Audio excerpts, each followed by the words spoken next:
Okay, I promise this is the last time I'm going to talk about the Sony ZV-1.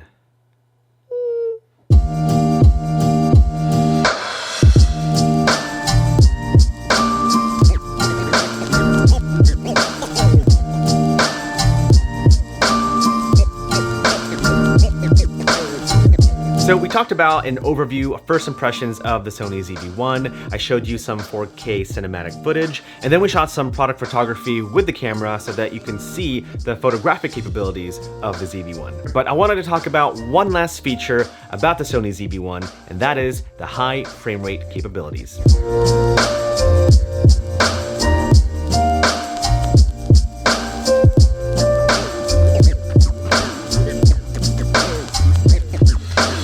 So in the first video, I showed you an example of what 960 frames a second looks like. It was really fun to shoot at that high of a frame rate, but would I use it in a YouTube video or professionally? Probably not. Sorry, Sony. But with the ZV-1, I found that the highest frame rate that you could possibly go without losing any of the image quality of the video is 240 frames a second.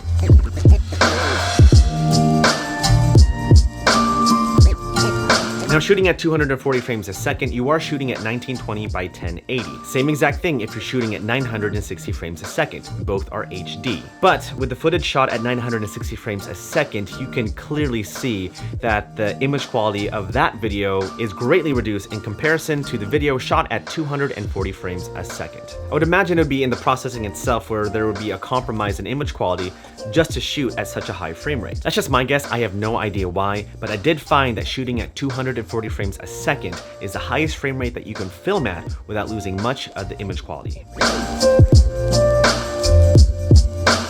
Let's go ahead and talk about shooting high frame rate with the ZV-1 itself. It's different. It's not like shooting at 60 frames a second or even at 120 frames a second where you can film for long periods of time. You only have a 3-second window to film at a high frame rate. Like no joke, you have the camera in your hand and say that you set it to 240 frames a second or 960 frames a second, whatever. You have to make all your adjustments first in the camera, like your focal length, your f-stop, and where your focus should be. And once those high frame rate settings are set, you press record and you have only 3 seconds to film what you need to film. So yes, it's a little tricky to film, but that's why I think that there's so much going on in the processing when you are filming at a high frame rate. It's definitely not the easiest, but it did force me to be creative and specific when shooting a specific shot. Like for example, in all the shots that you're watching right now, I had to purposely think of what to film and when to film it and even how to film it so that I can utilize that 3-second window and film something usable at 240 frames a second. And even though it was pretty challenging to film that way, it actually forced me to be creative, and so I kind of enjoyed it too. And just for funsies, here's a clip shot at 240 frames a second, slowed down.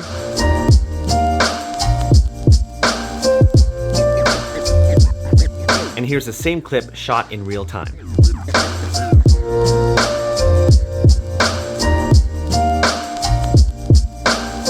That was my window. That was my 3-second window.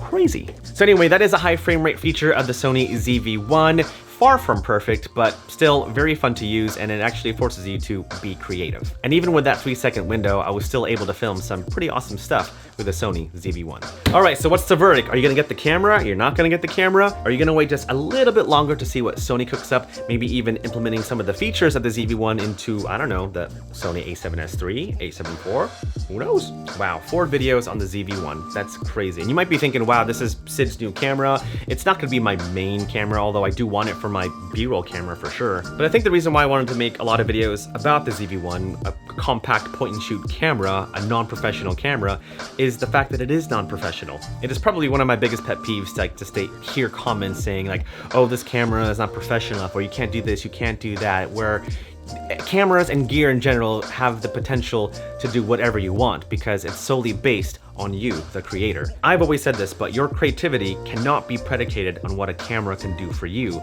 but what you can do with a camera. And with the ZV-1, a point-and-shoot compact camera, I wanted to show people the potential this camera can bring, as opposed to all the downsides of this camera. Same thing about my Sony a7 III. Like, I love that camera dearly. I think it's a fantastic camera, but there are many things I don't like about the camera, but I don't focus on those bad things. I just focus on the potential this camera can bring. Anyway, that's my rant. Just, there you go, on the table. you can take it if you want to. But hey, thank you so much for watching. Hopefully you like this video, and if you do, like, subscribe, hit the bell buttons down below. I truly appreciate that. But I'm out of here. Lunchtime for me, and I'll see you in the next one. Peace. Always talking about food, Sid. Always talking about food.